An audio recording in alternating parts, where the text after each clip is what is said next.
নমস্কার দর্শক, আমের গুটি ঝরে যাচ্ছে কেন, তার প্রতিকার কিভাবে করব, কি কি উপাদান আমাদের ব্যবহার করতে হবে, গুটি ঝরার সমস্যা আসে কেন, গুটি কালো হয়ে যায় কেন, হলুদ হয়ে ঝরে যায় কেন, এবার কি আমের ফলন হবে না।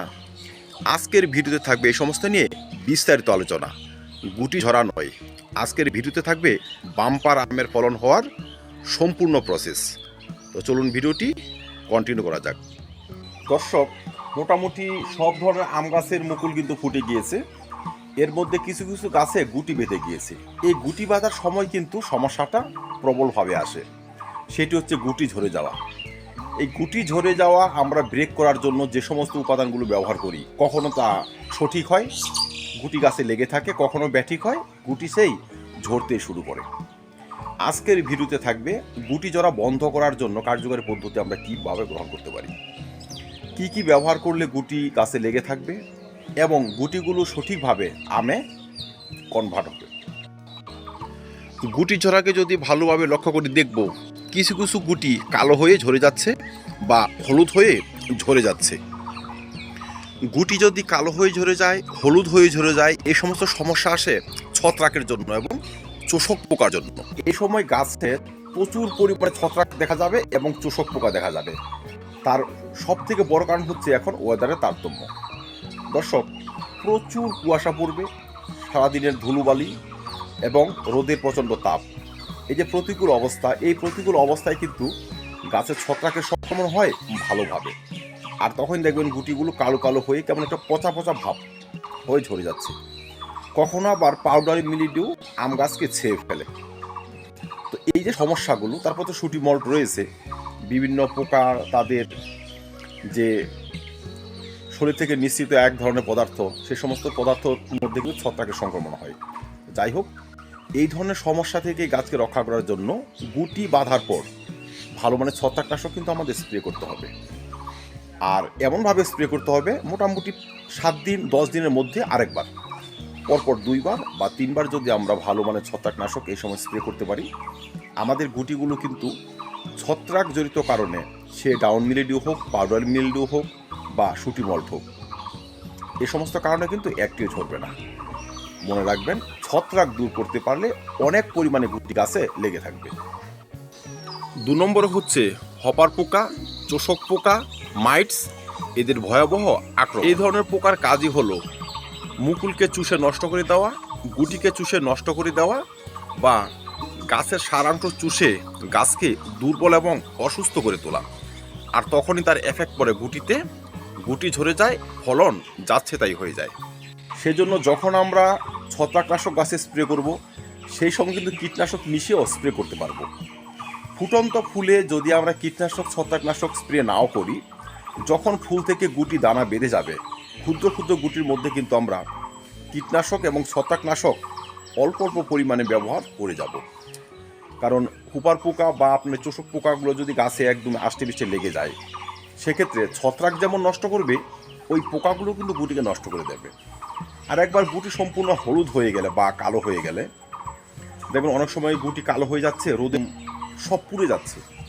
এই সমস্যাগুলো বেশিরভাগই হয় পোকার আক্রমণে। গুটি যদি ঝরে যায়, তারপর যদি ছত্রাকনাশক কীটনাশক স্প্রেও করি, কোনো কাজেই লাগবে না। তাই গুটি ঝরা লক্ষ্য করার প্রথম দিনই আমরা ছত্রাকনাশক এবং কীটনাশক স্প্রে করে দেব। গুটি ঝরাকে ব্রেক করার জন্য যে সমস্ত কীটনাশক আমরা স্প্রে করতে পারি, এর মধ্যে একটি হচ্ছে টাফগর। ধরুন টাফগর নিয়ে নিলাম আমি 1 ml, সেই সঙ্গে ম্যানকোজেব গ্রুপের একটি ছত্রাকনাশক ব্যবহার করতে পারি। আপনারা যে কোনো ব্র্যান্ড ব্যবহার করতে পারেন, আমার হাতে স্প্রিন্ট রয়েছে, আমি এটি ব্যবহার করতে পারি। তাহলে টাফগর হচ্ছে 1 ml আর এই ছত্রাকনাশকটি হচ্ছে 1 গ্রাম। দুটো উপাদান 1 লিটার জলে গুলে এখন আমরা স্প্রে করতে পারবো। এখন বলতে সন্ধ্যার আগে আগে আমরা স্প্রে করে দিব।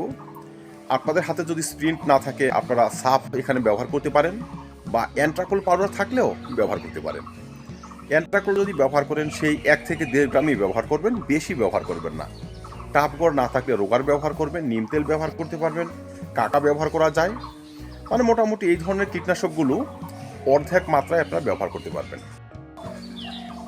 7 থেকে 10 দিনের ব্যবধানে 2 বার যদি আমরা এই কীটনাশক এবং ছত্রাকনাশক স্প্রে করতে পারি, আমাদের গুটিগুলো কালো হবে না, গাছ থেকে ঝরবে না, গুটি পেয়ে যাবে এক্সট্রা এনার্জি। এই গুটিগুলোই ফলে কনভার্ট হবে আর আমরা পেয়ে যাব বাম্পার আমের ফলন। দর্শক, ছত্রাকনাশক কীটনাশক কিন্তু মাস্ট, এই দুটো উপাদান ব্যবহার করতেই হবে এবং করতেই হবে। তারপর আমরা দ্বিতীয় নম্বরে কিছু কিছু ভিটামিন বা পুষ্টিকর খাবার গাছে ব্যবহার করব, গাছে স্প্রেও করতে পারি। যে সকল পুষ্টির অভাবে আমের গুটি ঝরে যায় এর মধ্যে একটি হচ্ছে ক্যালসিয়ামের ঘাটতি, বোরনের ঘাটতি, পটাশিয়ামের ঘাটতি, ম্যাগনেসিয়ামের ঘাটতি, সালফারের ঘাটতি, জিঙ্কের ঘাটতি। তাই এই সময় আমাদের টবের মাটিতে যেমন এই সমস্ত খাবার ব্যবহার করতে হবে, সেই সঙ্গে গাছে এই সকল অনুখাদ্যগুলো স্প্রেও করতে হবে। এই সময় কিন্তু বোরনের অভাবেও প্রচুর পরিমাণে গুটি ঝরা দেখা যায়, তাই অনুখাদ্যের সঙ্গে আমরা বোরন মিশিয়ে স্প্রে করব। দর্শক, এই সময় যদি আমরা পটাশিয়াম খাবার ব্যবহার করি, খাবারটি আমরা এইভাবে ব্যবহার করতে পারি। ওয়াটার সলিউবল যে সাদা পটাশ রয়েছে বা আপনাদের হাতে যে পটাশ রয়েছে যা জলে গুলে যায়, সেই ধরনের পটাশ পার টবে, ধরুন টবের সাইজ হচ্ছে 20 ইঞ্চি, আমি যদি সেখানে আপনার 0.05234 ব্যবহার করি, সেক্ষেত্রে 4 থেকে 5 গ্রাম ব্যবহার করব। 10 দিনের ব্যবধানে 2 থেকে 3 বার ব্যবহার করব। এর সঙ্গে কিন্তু আমি ভালো মানের একটি বোরন 20% নিয়ে নেব। বোরন কি করবে? ফলের বোটাকে শক্তপোক্ত রাখবে, ফলকে গাছে ধরে রাখবে। পটাশিয়াম সে একই ধরনের কাজ করবে। যে সমস্ত খাদ্য টবের মাটিতে রয়েছে বা যে সমস্ত খাদ্য আমরা স্প্রে করব বা ব্যবহার করব, তাকে গাছে পরিবহনের কাজ করবে, গুটিকে ধরে রাখবে, আমাদের গাছকে স্ট্রেস মুক্ত করবে। বিভিন্ন প্রতিকূল আবহাওয়ায়, বিশেষ করে কুয়াশায়, প্রচণ্ড রোদে, ওয়াটার স্ট্রেসের কারণে গাছের যে অসুস্থতা ফিল করা, সেটা কিন্তু হবে না। পটাশিয়াম সে সমস্ত প্রতিকূলতাকে কাটিয়ে গুটিকে ধরে রাখতে এবং গুটিকে বাইরে নিতে কিন্তু সহায়তা করবে। তারপর বিভিন্ন পোকার আক্রমণ, এদেরকেও কিন্তু থেকে গাছকে অনেকটা সুরক্ষিত রাখবে। দ্বিতীয় নম্বর হচ্ছে এর সঙ্গে রয়েছে ফসফরাস। ফসফরাসের কাজও কিন্তু কিছুটা ওই রকম টাইপেরই, শিকড়কে বাড়িয়ে নেওয়া, শিকড়ের সাহায্যে অত্যাধিক পরিমাণে খাদ্যর শোষণ করা। কারণ এই যে একটি সময়, এখন কিন্তু এই সমস্ত গুটিগুলো প্রচুর পরিমাণে খাবার গ্রহণ করবে। যে সমস্ত গুটি ভালোভাবে খাবার গ্রহণ করতে পারবে তারাই সাইজে কিছুটা বড় হবে, গাছে লেগে থাকবে। যারা পারবে না তারা হলুদ হয়ে, কালো হয়ে যে কোনোভাবে ঝরে যাবে। তাই পটাশিয়াম, ফসফরাস এবং বোরন এ সময় কিন্তু মাস্ট, আপনাকে দিতেই হবে। তারপর রয়েছে ক্যালসিয়াম। সুস্থ ফলের জন্ম দেওয়া, ফলকে গাছে ধরে রাখা, ফলের বার বৃদ্ধিতে, ফল পচন রোধ করা এবং গাছের যে শারীরবৃত্তীয় কাজগুলোকে কমপ্লিট করার মতো কাজগুলো কিন্তু ক্যালসিয়াম করে। তাই আমরা ক্যালসিয়াম এই সময় ব্যবহার করতে পারি। আমরা খাদ্য প্রক্রিয়াটি এইভাবে কমপ্লিট করতে পারি। আমরা পটাশিয়াম, ফসফরাস, সাদা পটাশ ফসফরাস যেটি হয় সেটি নিয়ে নিলাম 5 গ্রাম, সঙ্গে বোরন নিয়ে নেব 2 গ্রাম। ভালো একটি অনুখাদ্য, জৈব হতে পারে, রাসায়নিক হতে পারে, যেটি আছে নিয়ে নেবেন। সেটা নিয়ে নিলাম 2 ml। 3টি উপাদান মোটামুটি 1.5 লিটার জলে গুলে, ভালো করে গুলে গরমাটিতে দিয়ে দেব। যদি আপনারা এই ধরনের অনুখাদ্য ব্যবহার করতে পারেন, আপনাদের রেজাল্ট একটু বেশি হবে। কারণ এই সমস্ত অনুখাদ্যের মধ্যে রয়েছে ভালো কিছু উপাদান, যেমন অ্যামিনো অ্যাসিড, যা গাছের খাদ্য গ্রহণের পরিমাণকে বাড়িয়ে দেবে, এবং রয়েছে কিছু হিউমিক অ্যাসিড, শিকড়কে সুস্থতা নিয়ে আসবে একই ওষুধ। সেই সঙ্গে রয়েছে কিছু হরমোন, যা গুটি সেট আসার সময়, গুটি সেট করার সময় কিন্তু সব থেকে কার্যকরী ভূমিকা পালন করে। কারণ এটা সিউইড থেকে তৈরি। এখানে অনেক কিছু উপাদান রয়েছে যা আমাদের আমের ফলকে ধরে রাখার জন্য আদর্শ। যদি থাকে অবশ্যই নিয়ে নেবেন। তাহলে 2 গ্রাম এবং 5 গ্রাম পটাশিয়াম ফসফেট, তিনটি উপাদান ভালো করে মিশিয়ে আজকে ব্যবহার করব। 12 দিনের মধ্যে আরেকবার ব্যবহার করব, তারপর আবার ব্যবহার করব। টবের মাটিতে যদি আমরা ঢেলে দিতে পারি, আমাদের গুটিগুলো কিন্তু আর ঝরবে না। বহু ক্ষেত্রে এই সমস্ত উপাদানের ঘাটতিতেই গুটি ধরা শুরু হয়, আর আমরা কীটনাশক, ছত্রাকনাশক দিয়ে গাছকে একদম ভরিয়ে তুলি। তা কিন্তু করা যাবে না গুটির সুস্থতার জন্য। তাই কীটনাশক, ছত্রাকনাশকের পরপরই এই খাবারগুলো আমরা দিয়ে দেব। এবার চলুন দেখে নেওয়া যাক ক্যালসিয়ামের সোর্স হিসাবে আমরা কি ব্যবহার করব, কত পরিমাণে ব্যবহার করব। ক্যালসিয়ামের সোর্স হিসেবে কিন্তু আমরা ডিমের খোসাগুলো ব্যবহার করতে পারি, ক্যালসিয়াম নাইট্রেট কিনে এনে ব্যবহার করতে পারি। তো দর্শক, যদি ক্যালসিয়াম নাইট্রেট ব্যবহার করি 1 লিটার জলে 2 গ্রামের মতো গুলে টর মাটিতে এখন দিয়ে দেব, গাছ কিন্তু প্রপার ক্যালসিয়াম পেয়ে যাবে, গুটিকে সুস্থ এবং সতেজ রাখবে। যে গাছে আপনি ক্যালসিয়াম নাইট্রেট ব্যবহার করবেন সেই গাছে অসুখ বিসুখ কম হবে, ফল ধরার প্রবণতা কম হবে, পোকা এবং ছত্রাকের আক্রমণও কম হবে, আর শিকড়ও থাকবে সুস্থ সতেজ। এবার দেখা গেল ক্যালসিয়াম নাইট্রেট আপনার হাতে নেই, কোনো টেনশন নেই। আপনি 100 গ্রাম ডিমের খোসা নেবেন, ডিমের খোসা একটু গুঁড়ো করে 500 গ্রাম জলের মধ্যে ভালো করে বয়েল করবেন, সিদ্ধ করে নেবেন, তারপর সেকে খোসাগুলো ফেলে দেবেন। সেই জলটি আরও 1 লিটার জলের সঙ্গে মিশিয়ে 1.5 লিটার করে টর মাটিতে দিয়ে দেবেন। আজকে দেবেন, 20 থেকে 25 দিনের মধ্যে আরেকবার দেবেন, মাত্র 2 বার। এই জল 2 বার ব্যবহার করার পরে কিন্তু আপনার গাছ প্রপার ক্যালসিয়াম পেয়ে যাবে। আমাদের এই সমস্ত ভিটামিনের মধ্যে বা মৌমিন যদি ব্যবহার করেন সেখানে যতটা ক্যালসিয়াম রয়েছে, কিন্তু ডিমের খোসা বয়েল করা জল, ফ্রিতে পাওয়া ক্যালসিয়াম যদি আমরা এই সময় গাছকে দিতে পারি, গাছ থাকবে শক্তিশালী, সেই সঙ্গে গুটিগুলো থাকবে শক্তিশালী। ঝরে যাওয়ার যে সমস্যা সেগুলো কিন্তু আর আসবেই না। আর এখন যদি 1 মাস কোনোভাবে যদি গুটিগুলোকে গাছে দাঁড় করে রাখতে পারি, সেক্ষেত্রে কিন্তু তারা মার্বেল সাইজ পার করে যাবে, তখন কিন্তু আর অতটা ঝরবে না। যে গাছে 2-4টে ফল হয় সেই গাছও দেখবেন 20-50টি করে ফল দাঁড়িয়ে গিয়েছে। অনেক ক্ষেত্রে ম্যাগনেসিয়াম এবং সালফারযুক্ত খাদ্যের ঘাটতিতেও কিন্তু গুটিগুলো হলুদ হয়ে যায়, ঝরে যায়, পাতাগুলো ফ্যাকাশে হয়ে যায়। আমরা যদি সঠিক মাত্রায় অনুখাদ্য ব্যবহার করে যেতে পারি সেই ধরনের সমস্যা আসবে না।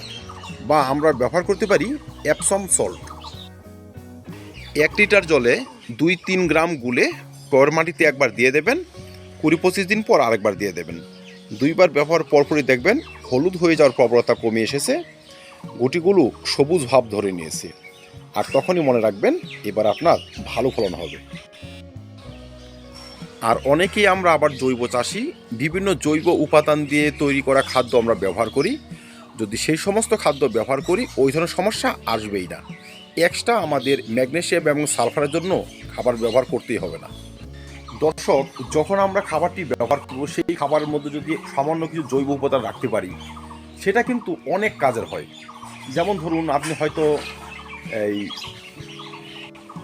বায়োভিটা এক্স নিলেন, সেই সঙ্গে অল্প একটু এই potassium phosphate, nano potassium phosphate 005234 নিয়ে নিলেন, অল্প একটু বোরন নিলেন, সেই সঙ্গে 1 মুঠি কলার খোসা নিয়ে নিলেন, অল্প একটু পেঁয়াজের খোসা নিয়ে নিলেন, আধা মুঠি সর্ষের খোল নিয়ে নিলেন, জৈব উপাদানগুলো 10 দিন আগে নিলেন, ভালো করে পচিয়ে নিলেন, তারপর রাসায়নিক উপাদানগুলো মিশিয়ে ভালো করে গুলে মাটিতে ব্যবহার করলেন। এই যে উপাদানগুলো আমরা নিয়েছি ওই উপাদানের মধ্যে কিন্তু অনেক মাইক্রো অর্গানিজম রয়েছে যা গাছের সার্বিক পুষ্টিতে কিন্তু সহায়তা করবে। অনেকে ভাবতে পারি এসব ব্যবহার করে না জানি গুটি ঝরার কারণ হয়ে দাঁড়ায়, কিচ্ছু হবে না। ওই সমস্ত উপাদানের মধ্যে জিঙ্ক রয়েছে, সালফার রয়েছে, বোরন রয়েছে এবং পটাশিয়ামের মতো ভালো মানের খাবারগুলো রয়েছে। অর্গানিক খাবারে কোনো সাইড এফেক্ট হয় না। এই খাবারগুলো ধীরে ধীরে গাছকে খাদ্যের যোগান দিয়ে যাবে, আর আমাদের গাছ লম্বা টাইম পর্যন্ত কিন্তু খাদ্য পেয়ে লম্বা টাইম পর্যন্ত গুটিকে ধরে রাখতে পারে। বন্ধুরা, মনে রাখতে হবে আমাদের রাসায়নিক খাবার ভেজাল হতে পারে, কাজে নাও লাগতে পারে, কিন্তু আমাদের অর্গানিক খাবার কখনোই ভেজাল হবে না। তাই আমার ফর্মুলা আমি বলবো, আমরা যত ভালো রাসায়নিক খাবারই ব্যবহার করি না কেন সেখানে অল্প একটু অর্গানিক খাবার মিলিয়ে ব্যবহার করব। সর্বশেষ বলবো আমাদের ওয়াটার ম্যানেজমেন্ট। দর্শক, এখন গাছ প্রচুর পরিমাণে খাদ্য যেমন গ্রহণ করবে সেই সঙ্গে কিন্তু প্রচুর পরিমাণে জলও গ্রহণ করবে। তাই আমাদের টবের মাটিতে জল ব্যবহার করতে হবে, নিয়মিত ব্যবহার করতে হবে। টবের মাটি সামান্য একটু মশার ভাব থাকবে, তবেই গুটি থাকবে পুষ্ট, গুটি গাছে লেগে থাকবে এবং সেই সমস্ত গুটি ফলে পরিণত হবে। ভিডিওটি শেষ করার আগে আমি একটি জিনিস দেখাবো, সেটি হচ্ছে দেখতে পাচ্ছেন আমি কিন্তু গ্রিন নেট টাঙিয়ে দিয়েছি।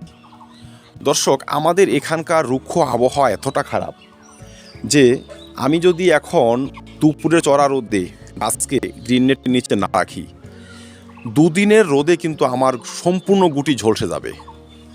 পরিস্থিতি তেমন হয়ে আসছে প্রায়।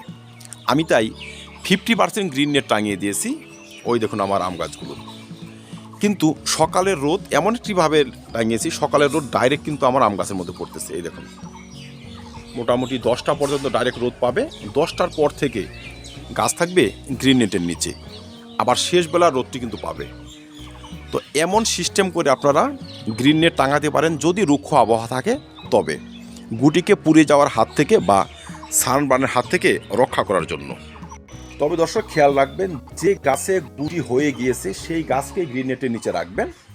যে গাছে এখন মুকুল আসছে বা মুকুলের ফুলগুলো এখনও ফুটেনি, তারা থাকবে ডাইরেক্ট সানলাইটে। সানলাইটে মুকুল ভালোভাবে প্রস্ফুটিত হয়, সেই মুকুলে ভালো পলিনেশন হয়। আর আমি যে গাছে রেখেছি সেই গাছে অলরেডি গুটি দাঁড়িয়ে যাচ্ছে। তো এমন একটি গাছকে এমন 50% গ্রিন নেটের নিচে রাখাই যায়। আর একটু উঁচা করে টাঙিয়েছি, তো নিচে হাওয়া বাতাস কোনো সমস্যা নেই, উপকারী পতঙ্গ এদের আসারও কোনো বাধা নেই। তাই সম্ভব হলে টাঙিয়ে দেবেন, এতে বেশি পরিমাণে গুটিগুলো গাছে ধরে থাকবে। ধন্যবাদ দর্শক। আমের গুটিকে ঝরার হাত থেকে রক্ষা করার জন্য এর থেকে বেশি কিচ্ছু প্রয়োজন নেই। সঠিকভাবে যত্নগুলো সেরে যান, স্টেপ বাই স্টেপ তা ব্যবহার করে যান, দেখবেন এইবার আপনার গাছে ভালো ফলন হবে, এইবার হবে বাম্পার আম। ধন্যবাদ। দেখা হবে অন্য ভিডিওতে অন্য কোনো টপিক নিয়ে। ভিডিওটি ভালো লাগে লাইক এবং শেয়ার করে দেবেন, চ্যানেলটি সাবস্ক্রাইব করে পাশে থাকবেন। ভিডিও দেখার জন্য অসংখ্য ধন্যবাদ।